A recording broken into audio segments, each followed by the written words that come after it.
ওইটাই হচ্ছে মেন আপনি ওইখানে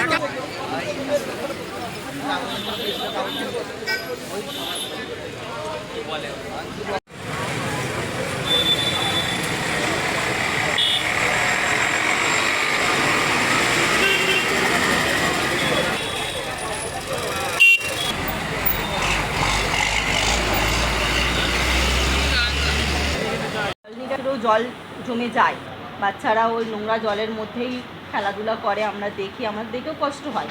যার জন্যই আমি এই মানে যাদের বর্ষা আসার আগে জেসিবি দিয়ে কাটিয়ে দিয়ে জলটা বের করে দেওয়া যায়। আশা করছি ভ্যাসেলটা নামিয়ে দিয়ে আমরা যদি ড্রেনটা কাটাতে পারি একটু হলেও জলটা দাঁড়াবে না, বেরিয়ে যাবে। কারণ আমাদের NH6 রোডটা অনেকটা উঁচু, যার জন্য আমাদের এটা একটু প্রবলেম হচ্ছে, জল বের করতে একটু প্রবলেম হচ্ছে। বললাম তো যে যেরকম আমি কারো জল নিকাশি বা কোনো রকমের ড্রেনের কোনো ফ্ল্যাটের কোনো ফ্যাক্টরির জলকে আমি বন্ধ করতে পারি, আমি প্রধান হিসাবে নিশ্চয়ই এটা পারি না। ওনারা চাইছে আমাকে নিয়ে ওটা করতে, আমি ওনাদের সঙ্গে আছি যাতে এই প্রবলেমটা দীর্ঘদিন না চলে, জলটা না দাঁড়ায়। বাড়িতে যেভাবে বাচ্চারা খেলাধুলা করে একটা নোংরা পরিস্থিতির মধ্যে হয়, পরিবেশটাও খুব নোংরা থাকছে, ড্রেনটা আছে, ওই ড্রেনটা আমরা ভ্যাসেল লাগিয়ে খুব তাড়াতাড়ি দ্রুত আমরা এটা পরিষ্কার করব এবং ওটার অ্যামাউন্ট প্রায় 30 লাখ।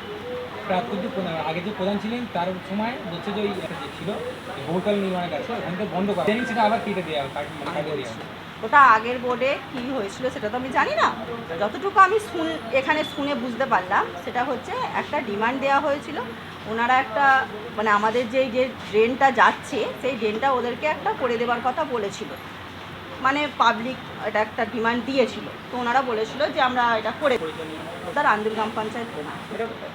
এই 10 থেকে 15 বছর সমস্যা আরও জটিল হয়েছে, এই বিষয়ে আপনি কী বলবেন? 10 থেকে 15 বছর বলতে এটা একটা যেই থেকে এই ফ্যাক্টরিগুলো এসছে না সেই থেকে এটা সমস্যা, কারণ একটা ড্রেন 8 ফুট 12 ফুট 14 ফুট এরকম হয়, সেই ড্রেনগুলো মানে আগের বলতে পারেন, আগের বোর্ডও বলতে পারেন, আমাদের 10-12 বছর আগের বোর্ডের কথা বলতে পারেন, তখন ওই ড্রেনগুলো পারমিশন দিয়ে ছোট করে দেওয়া হয়েছে, যার জন্য জলটা বের হয় না, যেখানে দরকার 14 ফুট 20 ফুট সেখানে আছে 4 ফুট, আপনারা পরিদর্শন করতে পারেন। স্থানীয়দের অভিযোগ যে জলাভূমিতে জলটা দিয়ে স্টে করতো সেই জলাভূমিগুলো ভরাট করে কারখানাগুলো অভিযোগ, এই যে বিষয়টা মানে এই যে বর্ষার জলটা কোথায় জমবে আপনারা কোনো ব্যবস্থা রাখছেন? আমি তো বললাম যে ভ্যাসেল লাগিয়ে আমাদের একটা কাটানোর ব্যবস্থা চলছে, ওটা আমরা নিজেরা আন্দুল গ্রাম পঞ্চায়েতের তরফ থেকে সকল মেম্বার এবং আমরা প্রধান উপপ্রধান বিডিও সহসভাপতি সভাপতি MLA ম্যাডাম সবাই সহযোগিতায় আমি এই আন্দুল গ্রাম পঞ্চায়েতে বিগত 18 দিন ধরে একটা জেসিবির কাজ চলছে এবং যেটা জঙ্গলপুরে আছে সেটা ভ্যাসেল লাগিয়ে একটা কাটানোর ব্যবস্থা আমরা করছি যাতে জলটা দ্রুত বেরিয়ে যায়। আমার নাম তানজিলা তরফদার, আন্দুল গ্রাম পঞ্চায়েত। 2021 সালে আমি কাগজ দিয়েছি, ড্রেনের বন্ধ ছিল, পয়সাকে পারমিশন দিয়েছে, আমাদের এখানে 3টে মসজিদ 8টা কবরস্থান একটা সারদা আশ্রম সব ডুবে যাচ্ছে, সব ডুবে যাচ্ছে বেআইনিভাবে জল। আড়গড়ে হচ্ছে ফকিরপাড়া, জঙ্গলপুর, শেখপাড়া, মোল্লাপাড়া, আদার্স লস্কর পাড়া টোটাল ডুবে যাচ্ছে। এখনই জল একটা আধ ঘন্টা বৃষ্টি হলে জল ঢুকে যাবে। আর এখানে পার ডে 60,000 লিটার জল ওইদিকে ছেড়ে দিচ্ছে, আমরা কোথায় যাবো? বেআইনি ভাবে জল উঁচু করছে, পুকুর আছে, জলা পুকুর আছে, সেইগুলো বন্ধ করে আরগুর মাঠ বিক্রি যাচ্ছে, আরগুর মাঠে বিক্রি করে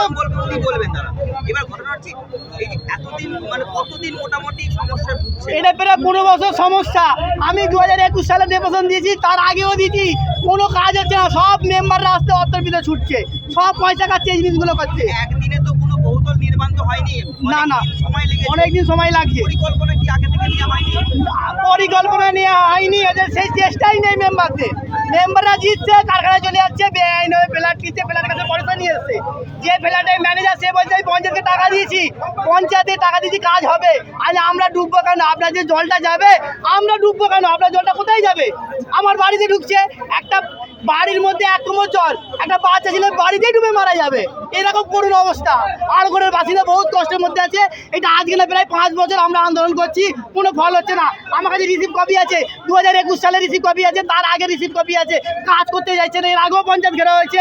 আজকে আমরা প্রতিশ্রুতি দিয়েছি যে ড্রেন বন্ধ করুন, আগে আমাদের নিকাশি ব্যবস্থা সঠিক করুন, তারপরে আপনারা ড্রেন জুড়ুন। প্রতিশ্রুতি যে 2 দিন টাইম দিয়েছে, এরা ড্রেনের বন্ধ করবে আর আমাদের ওদিকে নিকাশির ব্যবস্থা চালু করবে। আমরা প্রধান দিয়েছে, আন্দোলন গ্রাম পেজে প্রধান দিয়েছে যে ড্রেন বন্ধ করব, প্লাস আমরা ওই আর্গন নিকাশির ব্যবস্থা সুস্থ করব। আজ যে বেআইনিভাবে কাজ চলছে, পুকুর জলা সব হয়ে যাচ্ছে, সেই জলগুলো আমাদের এলাকা দিয়ে আসছে। আমরা ক্ষতিগ্রস্ত খুব গুরুতর আহতের মধ্যেই আছি। তো আমরা চাই আমাদের সমাধান হোক। আর এই মেম্বাররা পয়সার পিছনে ছুটছে, অর্থের জন্য বিক্রি হচ্ছে। ফ্ল্যাটের মালিক বলছে যে আমি পয়সা দিচ্ছি পঞ্চায়েতকে, বলুন। হ্যাঁ, আমাকে প্রশাসন বলছে তুমি চলে যাও, না তোমাকে তুলতে বাধ্য হবো। সাধারণ মানুষের কথা ভাবছে না। সাধারণ কোনো মানুষের ভাবছি না, ভাবলে এত লোক আসে। আমি ভুল, এত লোক সব ভুল। আমরা চাইছি গ্রামে ডেভেলপ হোক, তারপরে নিকাশির ব্যবস্থা চালু হোক, আমরা এইটা চাইছি। আমার নাম আমির ইসলাম হালদার, বাসিন্দা এলাকা এলাকার স্থানীয় বাসিন্দা।